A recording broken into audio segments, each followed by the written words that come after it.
우리 사랑하는 성도님들 늘 말씀을 잘 경청해 주시지만 오늘은 더 맑은 정신으로 정말 깨끗한 정신으로 이 말씀을 잘 들어주시기를 부탁을 드리고요. 그러면 이 설교 끝에 혹시 내가 교회를 떠나야 되겠다, 내가 예수님을 떠나야 되겠다 라고 생각을 하실 수도 있으실 것 같습니다. 우리 모두가 잘 아는 성경의 기적 가운데 오병이어 사건이 있습니다. 예수님께서 보리떡 5개와 물고기 2마리로 5,000명, 그때 계수에 들지 아니한 어른 또 어린이들 값이 합치면 약 2만여 명의 사람을 예수님께서 먹이셨습니다. 이 사실로 인하여 본인들의 먹을 문제가 해결이 되니 예수님을 우리의 임금 삼아야 되겠다라고 생각을 하게 되자 혹시라도 그 생각에 동조될까 봐서 제자들을 먼저 강 건너편으로 보내고 예수님 산에서 기도하시고 그 밤에 그 새벽에 무리를 걸어 배 위에서 고생하시는 제자들에게 나타나셨고요.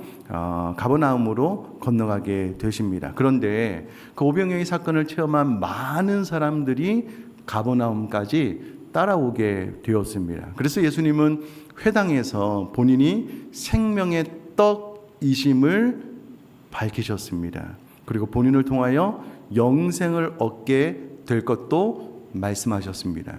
그런데 그렇게 예수님을 임금 삼으려고 따라다녔던 이스라엘 백성들이 예수님의 말씀, 예수님의 교훈을 이해하지 못하게 되고 자신의 필요를 채워줄 것을 기대했는데 전혀 그 기대에 부합하지 않는 예수님을 보게 되자 그 많은 사람들이 예수님을 다 떠났습니다. 예수님의 12 제자만 남았습니다. 이때의 사건을 성경은 이렇게 기록을 하고 있습니다. 그때부터 그의 제자 중에서 많은 사람이 떠나가고 다시 그와 함께 다니지 아니하더라. 예수께서 12 제자에게 이르시되 너희도 가려느냐. 우리는 이 사건을 통해서 예수님을 따라다녔던 많은 사람들은 예수님을 통하여 자신의 필요만을 채우기를 원했고 자신의 필요가 채워지지 않을 때 가차없이 예수님을 떠날 수 있다는 것을 보게 됩니다. 뿐만 아니라 예수님은 그렇게 수많은 사람이 예수님을 떠나갈 때에 단 한 명도 잡지 않으셨습니다. 12 제자에게 묻기만 하셨습니다. 왜 그러냐면 결국 예수님을 따르는 길은 좁은 길이기 때문에, 고난의 길이기 때문에 예수님을 자신의 주인으로 섬기지 않고 대충 어정쩡한 믿음으로 주님을 따르면 결국 그 끝까지 예수님을 따라갈 수 없기 때문에 예수님께서 굳이 붙잡지 않으셨습니다.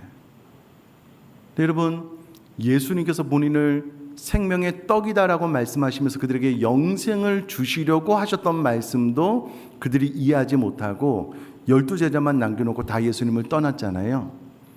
오늘 본문은 정말 예수님을 떠나기에, 교회를 떠나기에, 믿음을 떠나기에 너무나도 적절한 말씀입니다. 오늘 본문의 내용을 좀 살펴보면 오늘 본문에 앞선 에스겔서 24장 1절부터 14절까지의 말씀은요, 바벨론이 예루살렘 성을 포위할 당시에 주어진 말씀입니다. 그러니 바로 이어서 나오는 오늘 본문도 바벨론이 예루살렘을 포위할 당시에 주어진 말씀이다라는 것을 알 수가 있습니다. 하나님께서 에스겔에게 전해주신 이 계시의 말씀이 정말 충격적입니다. 그 내용은 에스겔의 사랑하는 아내를 하나님께서 친히 죽이시겠다라는 말씀입니다. 그리고 그의 아내가 죽었을 때 행할 에스겔의 상징적인 행위에 대한 하나님의 지시, 이러한 상징적 행위가 갖는 의미에 대해서 하나님께서 에스겔에게 말씀해 주고 계십니다. 결국은 이 사건을 통해서 예루살렘 성읍의 멸망과 관련된 중요한 말씀을 이스라엘 백성들에게 전해주기 위한 것이 하나님의 계획, 목적이었습니다. 조금 더 구체적으로 살펴보고 오늘 본문이 우리에게 주시는 교훈을 나누도록 하겠습니다. 16절 말씀을 제가 읽어보면 인자의 내가 내 눈에 기뻐하는 것을 한 번 쳐서 빼앗으리니 너는 슬퍼하거나 울거나 눈물을 흘리거나 하지 말며. 16절 가운데 내 눈에 기뻐하는 것은 에스겔이 사랑하는 그의 아내를 의미합니다. 이 단어는 매우 소중한 보물, 사랑하는 자녀, 눈으로 보기에 사랑스럽고 사모할 만한 모든 것들을 다양하게 나타낼 때 사용하는 단어입니다. 그러니 에스겔이 그의 아내를 얼마나 보물처럼 아끼고 사랑했는지를 알 수 있는 대목입니다. 그럼 에스겔이 바벨론 포로 공동체에서 선지자 사역을 할 때에 성경을 쭉 읽어보면 아마도 대부분 그의 집에서 이 사역을 감당했다. 그가 머물렀던 거처에서 선지자로서의 사명을 감당했다라는 것을 알 수가 있는데요. 우리가 생명의 삶을 묵상해서 알다시피 하나님께서는 에스겔에게 별의별 희한한 예언의 방법을 다 사용토록 하셨습니다. 근데 그 옆에서 에스겔의 아내가 그 모든 것들을 옆에서 지켜보면서 다 도와주었습니다. 뿐만 아니라 에스겔이 현재 계시를 받는 때는 BC 588년이었습니다. 586년에 예루살렘이 멸망받기 전 2년 전이었고요. BC 588년은 에스겔의 나이 34세였을 때였습니다. 그러니 그의 아내는 34세보다는 훨씬 더 어렸을 것입니다. 정확하지는 않지만 20대였을 수도 있습니다. 그런데 하나님께서 어느 날 뜬금없이 나타나셔서 내가 너희 사랑하는 아내를 죽이겠다라고 말씀하고 계시는 겁니다. 아마도 우리가 에스겔 선지자 당사자라면 엄청난 충격을 받았을 것 같아요. 본문에 한 번 쳐서 빼앗으리니 라는 원문의 뉘앙스를 살려서 다시 번역을 해보면 이런 말입니다. 갑작스럽게 죽여 너로부터 빼앗을 것이다. 여러분, 이 단어는 전혀 예상하지 못한 상태에서 에스겔의 아내가 하나님의 치심을 통하여 갑작스럽게 죽게 될 것을 의미하는 것입니다. 구체적으로 에스겔의 아내가 어떻게 죽었는지 성경에 나타나 있지는 않습니다. 그러나 확실한 것은 그녀의 죽음이 예루살렘의 멸망을 예언하기 위한 메시지로 사용되었다라는 것이고요. 그 메시지를 전달하기 위해서 하나님에 의해서 주도적으로 하나님의 섭리에 의해서 에스겔의 아내를 하나님께서 직접 죽이셨다라는 것입니다. 그럼 이 사실 하나만으로도 너무 충격적이잖아요. 그런데 이와 같은 명령을 내리고 계신 하나님이 그의 사랑하는 아내의 죽음 앞에 애도하지 말 것을, 눈물을 흘리지 말 것을, 슬픔도 표현하지 말 것을 이어서 명령하고 있는 겁니다. 여러분, 갑작스러운 사랑하는 아내의 죽음 앞에 사람이 눈물을 흘리는 것은 너무나도 지극히 당연한 반응이잖아요. 사람이 받는 스트레스 1위가 무엇이냐면 사랑하는 배우자의 죽음이랍니다. 그러면 그 죽음 앞에 더욱이 사랑하는 마음이 컸다면 눈물이 앞을 가리지 않는 것은 지극히 당연하고 자연스러운 반응인데 그 반응마저도 제어해야 된다. 네 마음대로 하면 안 된다 라고 하나님께서 명령을 내리고 계시다라는 겁니다. 에스겔은 그 안에 갑작스럽고 충격적인 죽음에도 불구하고 하나님으로부터 그 슬픔의 감정을 밖으로 표현하면 안 된다라는 가혹한 명령을 받고 있습니다.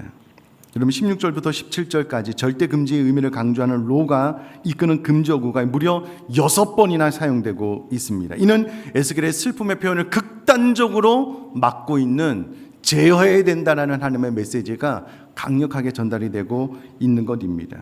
본문에서 슬퍼하다라는 말은요, 사람이 너무나도 크나큰 슬픔을 경험하게 되면 마치 막 머리를 쥐어뜯고 가슴을 쥐어뜯는 듯한 슬픔을 당하게 되는데, 여기서 슬퍼하다라는 말이 바로 그와 같은 의미를 담고 있습니다. 여러분, 이 단어는 구약 성경 곳곳에서 대부분 사랑하는 가족이나 한 나라의 왕이 죽었을 때에 그 주변에 있었던 사람들이 이 슬픔이라는 단어를 사용해서 본인에게 닥친 크나큰 슬픔을 표현해내고 있다라는 겁니다.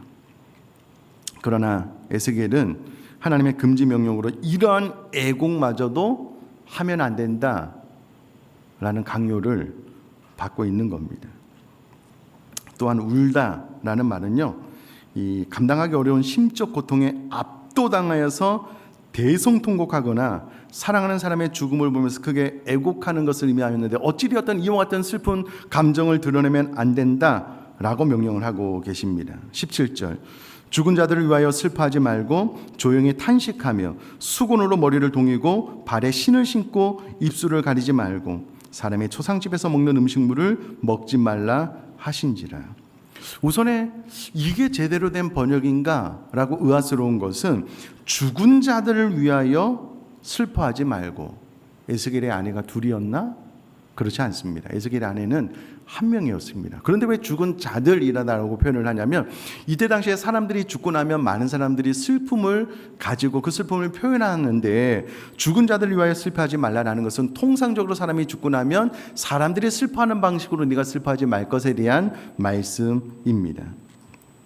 조용히 탄식하며, 마치 벙어리처럼 너희 흐느낌조차 입 밖으로 내면 안 된다라고 명령을 내리고 있습니다. 더 충격적인 명령은 수건으로 머리를 동이고 발에 신을 신으라라는 말씀입니다. 그럼 고대 이스라엘 사람들이요, 사람이 죽거나 견디기 힘든 고통을 당하면은 머리에 동인 수건을 풀고 머리를 풀어 헤치고요, 신발을 벗고 맨발로 다녔다라고 합니다.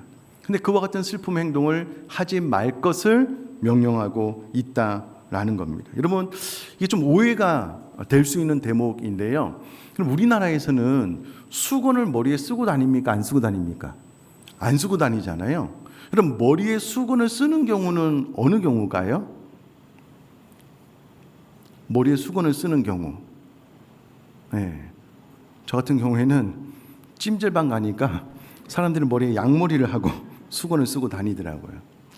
이렇게 오해할 수 있잖아요. 근데 여러분, 여기서 말하는 수건은 원어로 보니까는요, 제사장이 머리에 쓰는 관, 축제 때 사람들이 기쁨의 표시로 머리에 쓰는 화관, 결혼식 때의 신부가 머리에 쓰는 화관 등을 지칭하는 단어입니다.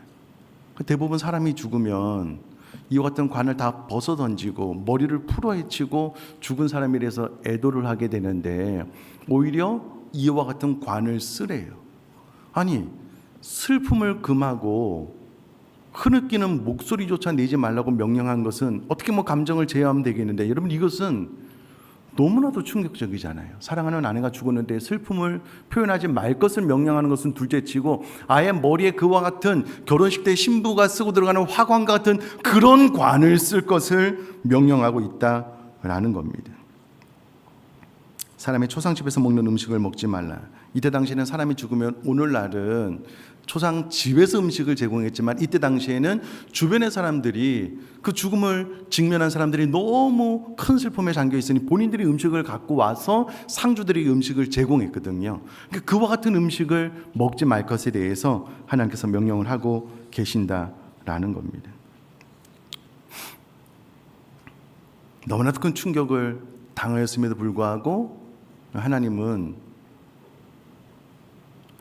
에스겔의 아내를 죽인 당사자임에도 불구하고 애도도 하지 말고 오히려 화관을 쓰라, 기쁨을 표현해내라 라고 명령을 하고 있습니다.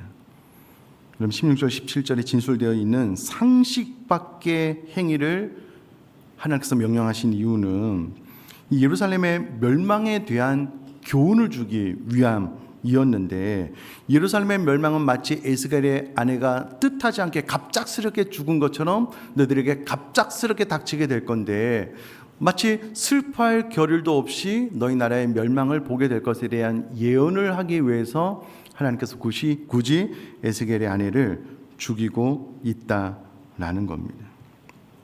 자, 여러분, 이것만 해도 너무 충격적인데, 더 충격적인 것은 에스겔이 이와 같은 하나님의 명령을 받고 그대로 순종했다는 겁니다.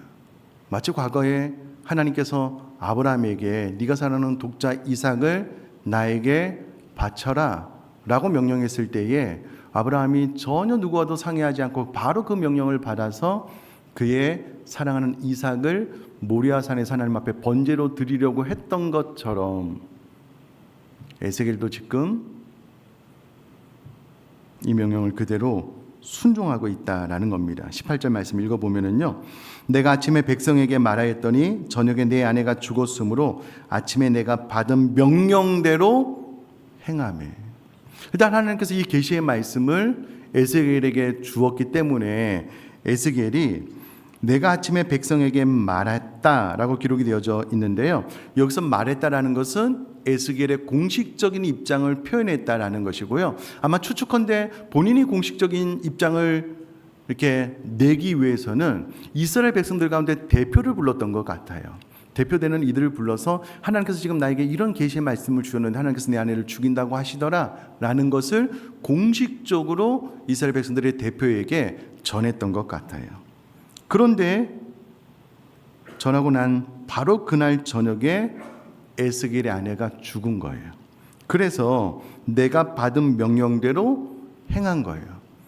슬퍼하지도 않고 흐느껴 울지도 않고 머리에 화관을 쓰고 신을 신고 누구의 위로도 받지 않고 또 에스겔이 희한한 행동을 하고 있는 것입니다.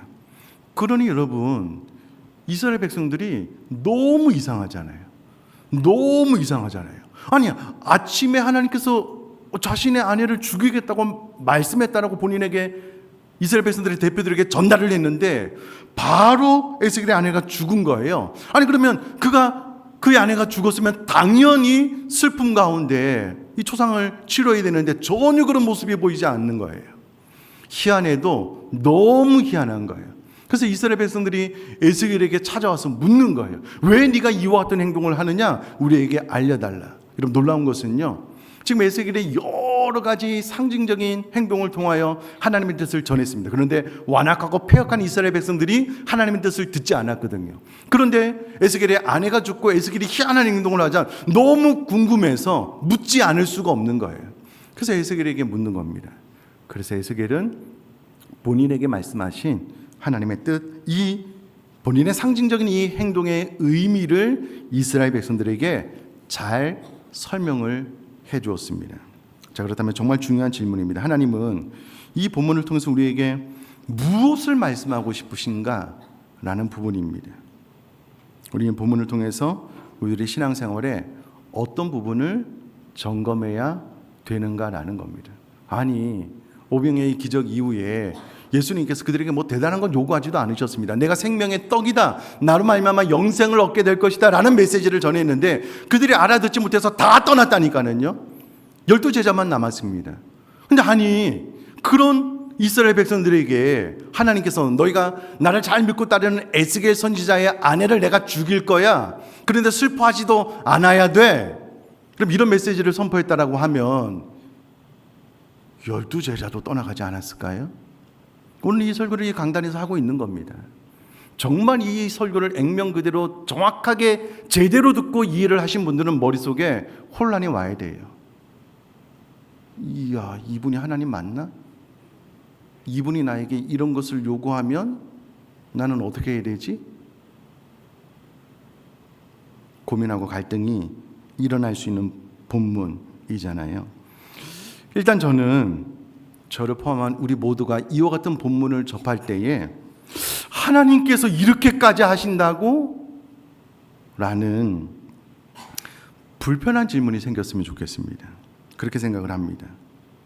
하나님께서 어느 날 우리에게 내가 너의 너무 젊고 사랑스러운 너의 아내, 그것이 남편이 될 수도 있고 그래서 우리의 자녀가 될 수도 있는데 네가 그렇게 아끼고 사랑하는 그 누군가를 남편이 되었든 아내가 되었든 자녀가 되었든 내가 죽이겠다.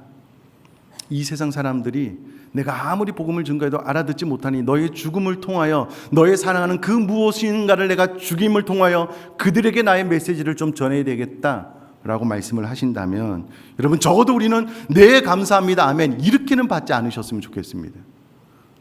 너무 광신도 같잖아요. 상식전에서 생각을 해보면 불편하잖아요. 마치 아브라함에게 나타나셔서 내 아들, 내가 사랑하는 독자 이삭을 나에게 번제로 바치라고 말씀하실 때에 네, 그렇게 하겠습니다, 감사합니다, 이렇게 반응하는 것은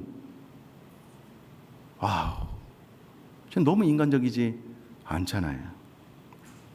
그럼 이와 같은 명령이 주어질 때 저는 일단 가장 인간적인 반응을 보이면 좋겠다라는 생각을 제가 목사이지만 실제로 합니다. 하나님, 진짜 하나님, 저에게 왜 이러시는 겁니까? 이런 질문이 생겨났으면 좋겠습니다. 굳이 그렇게나 불순종하는 자들을 위해서 그동안 한두 번도 아니고 내가 여러 가지 상징적인 행위를 통하여 하나님의 뜻을 다 전달하지 않았습니까?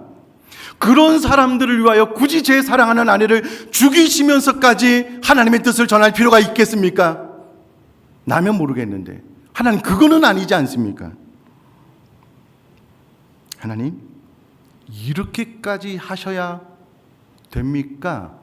라고 좀 한번 고민을 해보셨으면 좋겠습니다. 이렇게 반응하고 난 다음에 끊임없이 생각을 해보는 거예요. 정말 하나님의 이와 같은 명령이 정당한 것인가?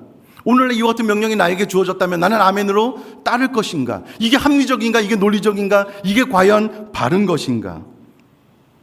여러분, 깊이 생각하고 고민하고 고통스러워 하셨으면 좋겠습니다. 그리고 그 기나긴 고민 끝에 나는 그렇게 할 수 없습니다 라는 결론이 나도 제가 목사이지만 괜찮겠다라는 생각을 합니다.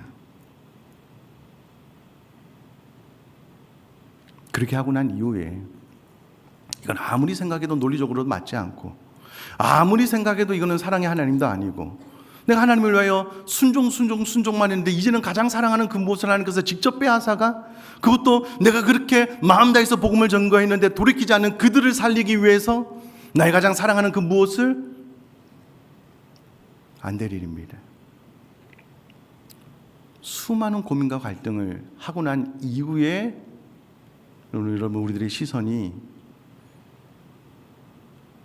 예수님의 십자가로 향했으면 좋겠어요.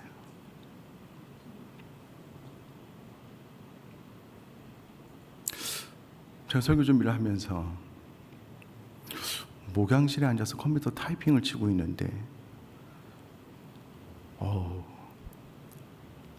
생각이 여기까지 도달하니까는요 눈물이 핑 돌아요. 설교 준비를 하다가 이렇게 막 눈물이 흐르는 경우는 그렇게 막 흔하지는 않거든요. 더 냉철하게 생각을 해야 되거든요. 내가 에스겔이다라고 생각을 하면 하나님의 이 명령은 너무 이해가 안 돼요. 너무 몰상식하고 논리적이지도 않고. 에스겔 하나님 앞에 순종만 했잖아요. 그 희한한 명령들 다 지켜 행했잖아요. 예수님 죄 없이 이 땅에 오셨어요. 어떤 죄를 지었습니까? 하나님의 명령에 100% 다 순종했잖아요. 하나님께서 자신의 사랑하는 아들을 십자가 위에서 친히 죽이신 거예요.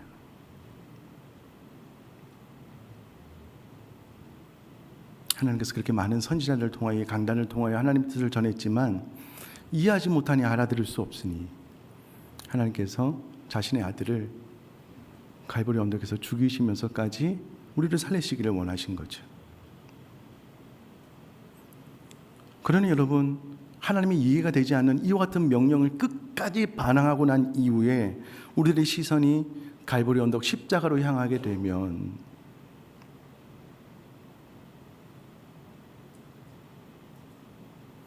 이와 같은 명령이 이해가 돼요. 그래서 저는 그런 생각이 들더라고요. 그럼 우리가 신앙생활을 하면 우리가 바른 신앙생활을 하고 있는지 그러지 못하고 있는지 딱 사진 하나로 알 수 있는 것이 있습니다. 그럼 내 마음에 의자를 하나 그려놓고요. 의자도 그리기도 쉽습니다. 의자를 하나 그려놓고 이 내 마음의 왕자에 내가 있으면 이와 같은 본문은 시험에 들기 너무 좋아요. 교회를 떠나기 너무 좋습니다. 근데 내 마음의 왕자에 아도나이 주님이 계셔요. 나를 위해 자신의 생명도 아낌없이 내어주신 주님이 계셔요. 그 주님이 나를 위해 자신의 생명도 아낌없이 내어주셨으니 이와 같은 명령 따르는 것이 뭐가 대수입니까? 뭐가 어렵습니까? 네, 그렇게 하겠습니다. 이와 같은 성경의 위인들이 많습니다. 딱 두 명만 이야기하자면 호세아. 하나님께서 어느 날 호세아에게 찾아오셔서 음란한 여인 고멜과 결혼을 하래요. 몸을 팔고 있는 여인인데 내가 이스라엘 백성들을 향하여 너희들이 음란함에도 불구하고 너희들이 회개하고 돌아오면 나는 너희들을 언제든지 용서하고 받아줄 거야. 네가 음란한 여인 고멜과 결혼함을 통하여 이스라엘 백성들에게 그것을 보여줬으면 좋겠어. 네, 그렇게 하겠습니다. 결혼을 했는데 고멜이 밖에 나가서 나 아닌 다른 남자와 잠자리를 하고요, 하나둘도 아닌 셋의 자녀를 낳아요. 다 나의 자녀가 아닙니다. 에스겔이 순종해요. 예레미야 나라가 망하게 되었는데 하나님께서 뜬금없이 현찰로 돈으로 땅을 사래요. 왜? 70년 뒤에 돌아올 거니까. 여러분, 예레미야 같은 경우는 결혼도 못했습니다. 순종했어요. 그들이 다 십자가를 보아서 순종한 것은 아니에요. 그러나 그 마음의 주인이 자신이 아니었던 거예요. 그 마음의 왕자에 하나님이 앉아 계시는 거예요. 그러니 하나님께서 무슨 명령을 내리시든 그 명령은 옳은 겁니다. 그래서 순종하게 되는 거예요. 그러나 내 마음의 왕자에 여러분 내가 앉아 있으면, 여러분 이와 같은 본문의 말씀은 너무 불편할걸요. 너무 기분이 안 좋을걸요. 아니, 그분이 하나님이라고 하더라도 감히 내 사랑하는 아내, 감히 내 사랑하는 아들, 딸의 목숨을 일순간에 앗아가, 그것도 앞만 복음을 정해도 도저히 돌이키지 않는 그 썩어빠진 타인을 구원하기 위하여 내 사랑하는 가족 누구를 죽여? 하나님, 그것은 있을 수 없는 일입니다. 이렇게 될 거예요. 그러나 내 마음의 왕자에 하나님이 계신 분들은 비록 이해는 안 되지만 그 이해 안 되는 행동을 하나님께서 십자가에서 보여주셨거든요. 우리를 너무 사랑함으로. 이해가 안 되지만 내가 복종하겠습니다. 그것이 에스겔 선지자의 반응입니다. 그래서 저는 이 설교 끝에 나의 왕은 누구신가? 라는 것이 묻게 되어져요. 도저히 이해가 안 되는 명령 앞에서도 네, 제가 복종해 보겠습니다. 그럼 내 마음의 왕은 하나님이시겠죠. 그러나 오랫동안 신앙생활을 해와도 여전히 내 마음의 왕자에 내가 앉아 있으면은요, 교회가 내 마음에 들 때만, 하나님이 내 기도에 응답하실 때만 좋아요. 어느 날 뜬금없이 떡을 제공해 주지 않는, 기도에 잘 응답해 주지 않는 하나님을 대면하게 되고, 한 걸음 더 나가서 뜬금없이 내가 가장 사랑하는 무엇인가를 내놓으라고 하는 하나님을 만나게 되면 2만 명이 모여 있어도요, 아무 의미가 없습니다. 일순간에 우수수 다 떨어져 나가고 주님 다 떠나요. 예수님 옆에 12명 남았습니다. 그 예수님을 임금 삼으려고 환호했던 많은 사람들 다 떠나갔습니다. 여러분, 우리 교회 많은 성도님들이 지금 예배하고 있지만 본문 말씀 앞에 내 주님, 내 마음의 왕은 하나님입니다 라고 고백하시는 분들은 그래도 이 말씀이 은혜스럽게 다가올 거예요. 그렇지 않은 분들은 너무 불편하죠. 하나님 이렇게까지 하실, 그거는 아니잖아요. 여전히 이해가 안 되는 상태에서 어느 순간 하나님으로 인하여 내 모든 것들이 잘 채워지지 않은 순간 가차없이 교회를 떠나게 될 겁니다. 이 길은 좁은 길이에요. 이 길 끝에 순교도 있습니다. 그러니 어정쩡한 믿음은 애당초 신앙생활을 안 하는 것이 더 좋을 수도 있어요. 그러니 오늘 본문 말씀 앞에 이제 하나님께서 이렇게까지 하신다고 이게 불평이나 원망이나 이해가 되지 않는 어떤 하나님을 향한 반항이 아니라, 하나님 이렇게까지 하신다고요? 나를 위해서 그의 아들까지 죽이신다고요? 그런 감사로 내 마음의 왕자의 주님을 모시고 그렇게 주님을 따를 수 있는 저와 여러분 될 수 있기를 주님의 이름으로 축복합니다.